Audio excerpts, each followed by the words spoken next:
आपका स्वागत है चंद्रा इंस्टीट्यूट मल्लाव में। और मैंने आपको दीर्घ संधि पढ़ाया था और संधि की कुछ भूमिका के बारे में बताया था। आज मैं अलंकार के बारे में कुछ बताऊंगा और उसके बाद जो संधि बची हुई उसका अगले दिन। अब चलता हूँ, मैं अलंकार के बारे में चर्चा करता हूँ। अब मेरा शब्द है अलंकार। अलंकार का पहले हम देखते हैं, और अलंकार इतना फेमस इसकी भूमिका है। आज अलंकार की हम भूमिका ही लेते हैं, क्योंकि किसी भी शब्द चीज़ को पढ़ने के लिए, ठीक है, किसी भी चीज़ को पढ़ने के लिए सबसे पहले हमें उसकी भूमिका पता होना चाहिए, इसके बारे में पता होना चाहिए कि ये सब क्या है, अलंकार क्या होता है, इसके प्रकार कितने होते हैं। तो हम भूमिका में ही सारा कवर करेंगे, और जो अलंकार होते हैं उसके भेद, उसके उदाहरण, वो धीरे धीरे उस पर बात करेंगे। अब चलते हैं अलंकार। अलंकार किससे मिलकर बना है? अलंकार किससे मिलकर बना है? अलंकार किससे मिलकर बना है? आप लिख लेना पूरा। अलंकार किससे मिलकर बना है?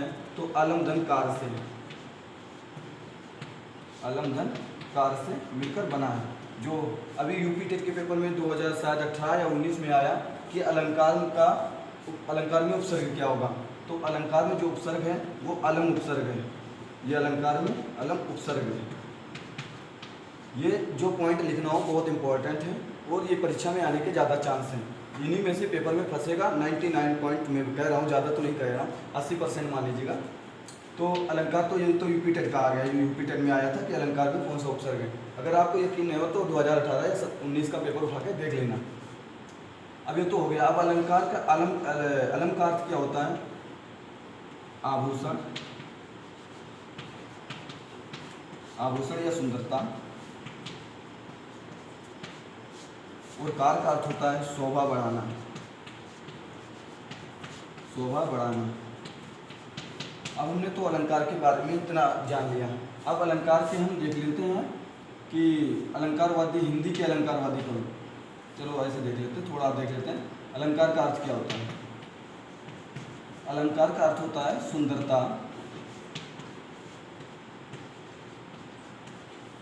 कई अर्थ होते हैं, लेकिन हम सुंदरता ही मानते हैं। जो अलंकार के प्रवर्तक हैं, प्रवर्तक अगर पेपर में आ जाए, अलंकार के प्रवर्तक कौन है, अलंकार के जनक कौन है,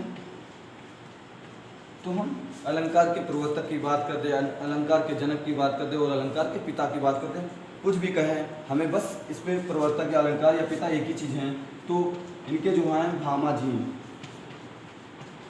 अलंकार के पितामह, ठीक है, आचार्य भामा जी, जो अलंकार के बोलना नहीं बेटा, ठीक है। और अलंकार का अर्थ हो गया। अब अलंकार की परिभाषा की बात कर लेते हैं। परिभाषा तो जब इसका अर्थ हो गया सुंदरता, तो सुंदरता हम किस में लाएंगे? काव्य में सुंदरता लाएंगे, गद्य में लाएंगे और पद्य में लाएंगे। मतलब कहानियाँ पढ़ेंगे और भी कई चीज़ें पढ़ेंगे, तो वहाँ पर भी इसकी हम सुंदरता ला सकते हैं। तो हम काव्य को पढ़ने, जो हम काव्य पढ़ते हैं, काव्य को पढ़ने, काव्य को पढ़ने, लिखने, काव्य को पढ़ने, लिखने, देखने, सुनने से, काव्य को पढ़ने, लिखने, देखने, सुनने से थोड़ा फॉल्ट हो गया। काव्य की सुंदरता प्रकट करने, काव्य को पढ़ने, लिखने, तो यहाँ पे रस की परिभाषा आ जाएगी। काव्य की सुंदरता लिख देते हैं, डस्ट उठा लें। वो ये रस की परिभाषा लिख रहा था, थोड़ा फॉल्ट हो गई। तो काव्य की, इसका अर्थ होता है सुंदरता, तो हम अर्थ से ही इसकी परिभाषा बनाते हैं। वो भी परिभाषा बन जाती है, वो भी बन जाती है, दूसरे प्रकार से बनती है। तो काव्य की सुंदरता, काव्य की सुंदरता प्रकट करने वाले, काव्य की सुंदरता प्रकट करने वाले शब्दों को हम अलंकार कहते हैं।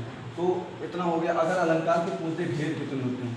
अलंकार के भेद 3 होते हैं, लेकिन अगर कहते हैं मुख्य भेद कितने होते हैं? मुख्य भेद हमारे 2 होते हैं।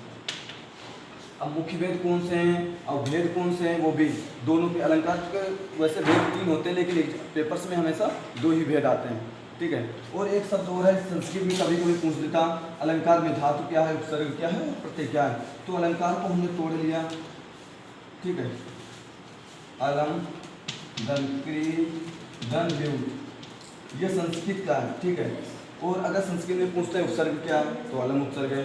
कौन सी धातु है तो ये क्री जो है मेरी ये धातु है। ल्यूट क्या है, ये हमारा ल्यूट प्रत्यय है, ठीक है। अलम क्या है, हमारा उपसर्ग है। तो अगर संस्कृत में पूछते हैं कि अलंकार में कौन सा उपसर्ग है, कौन सी धातु है, कौन सी लकार है, मतलब ऐसे हर चीज़ किसी ना किसी प्रकार से घुमा के पूछता है। अब अलंकार का जो है वैज्ञानिक वर्गीकरण किसने किया है, अब इसको यहाँ पे लिखते हैं अलंकार का वैज्ञानिक वर्गीकरण। अलंकार का वैज्ञानिक वर्गीकरण, वैज्ञानिक वर्गीकरण। अलंकार को जो वैज्ञानिक वर्गीकरण है ये आपको ज़्यादातर बहुत कम ऐसी किताबें मिलेंगी जहाँ पे मिले, लेकिन मिलेगा नहीं। इसका जो अलंकार का वैज्ञानिक वर्गीकरण किया है इसको रुद्रट जी ने किया है, रुद्रट जी ने। अब अलंकार के भेद की हम बात कर लेते हैं, 3 भेद, लेकिन पेपर में हमेशा मुख्य भेद ही पूछे जाते हैं कि अलंकार के मुख्य भेद कितने हैं। तो अलंकार के मुख्य भेद जो हैं वो 2 माने जाते हैं। पहला है शब्दालंकार, शब्दालंकार और अर्थालंकार, अर्थालंकार, और एक होता है उभयालंकार, उभयालंकार। ये हमारे अलंकार हो गए 3 प्रकार के, एक शब्दालंकार, एक अर्थालंकार और उभयालंकार। इस प्रकार से अलंकार जो हैं मेरे 3 प्रकार से तो मैंने बता दिया। और इसमें और भी चीज़ें हैं, जैसे अलंकार का अभिप्राय क्या होता है, अलंकार की उत्पत्ति क्या है। जो ये लिखा है अलंकार की, तो इसको हम उत्पत्ति लिख देते हैं। ये अलंकार की जो उत्पत्ति है अलम दम क्री दम ल्यूट प्रत्यय से हुई है। अगर पूछे ल्यूट क्या है तो ल्यूट हमारा प्रत्यय, क्री क्या है क्री धातु, अलम क्या है हमारा उपसर्ग है। तो शब्दालंकार, अर्थालंकार और उभयालंकार। आप भी हमें इनके भेद पढ़ेंगे, शब्दालंकार में कौन से आते हैं। और हम एक बार रिपीट कर लेते हैं इसको, पुनः जल्दी से याद हो जाएगा। अलंकार किससे मिलके बना है, अलंकार से मिलके बना है। अलम का अर्थ क्या होता है, आभूषण या सुंदरता। कार का अर्थ होता है शोभा बढ़ाने वाला। अलंकार में उपसर्ग किया है, ठीक है, तो अलम उपसर्ग है। यहाँ से देखो 3 क्वेश्चन बन गए। अब अलंकार का अर्थ क्या होता है, सुंदरता होता है, कई अर्थ होते हैं, ठीक है। अलंकार का वैज्ञानिक वर्गीकरण किसने किया था, आचार्य रुद्रट जी ने किया था। अलंकार की उत्पत्ति किससे हुई थी, अलम धन क्री धन ल्यूट से हुई थी। अलम जो है उपसर्ग है, क्री धातु है, ल्यूट प्रत्यय। जो अलंकार के प्रवर्तक या जनक या पितामह या कुछ भी जो कह दें, तो उसके पिता जो हैं आचार्य भामा जी।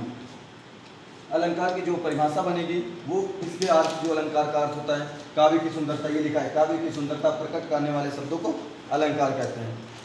तो आगे अलंकार के भेद कितने होते हैं, तो अलंकार के 3 भेद मैंने लिख दिए, शब्दालंकार, अर्थालंकार और उभयालंकार।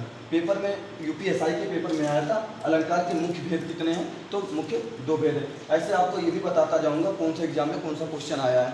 जो मेरे पास अलंकार के उदाहरण है, शब्दालंकार, अर्थालंकार, उभयालंकार तो कभी पेपर में पूछता ही नहीं, ठीक है। और एक हमारे हैं जो हिंदी के अलंकारवादी कवि जो हैं, ठीक है, यहाँ पे लिखते हैं हिंदी के अलंकारवादी कवि। हिंदी के अलंकारवादी कवि, हिंदी के अलंकारवादी जो कवि माने जाते हैं वो केशवदास माने जाते हैं। ये टीजीटी के पेपर में आ सकता है, केशवदास माने जाते हैं। जो हमारे अलंकार के जो वो हैं, जो हमारे अलंकार के प्रवर्तक हैं या संप्रदाय हैं, तो वो कौन कौन से हैं, बस एक और पॉइंट देख लेते हैं। अलंकार के संप्रदाय, इसके संप्रदाय कौन से हैं। अलंकार के संप्रदाय की अगर बात करते हैं, आचार्य रुद्रट जी हैं, भामा जी हैं, आचार्य रुद्रट जी, भामा जी, और एक और कवि हैं, वो उनका नाम शायद उद्भट जी होगा, हाँ उद्भट जी। और इन्होंने कितने कितने अलंकार माने हैं, सब इसके बारे में कल चर्चा करता हूँ।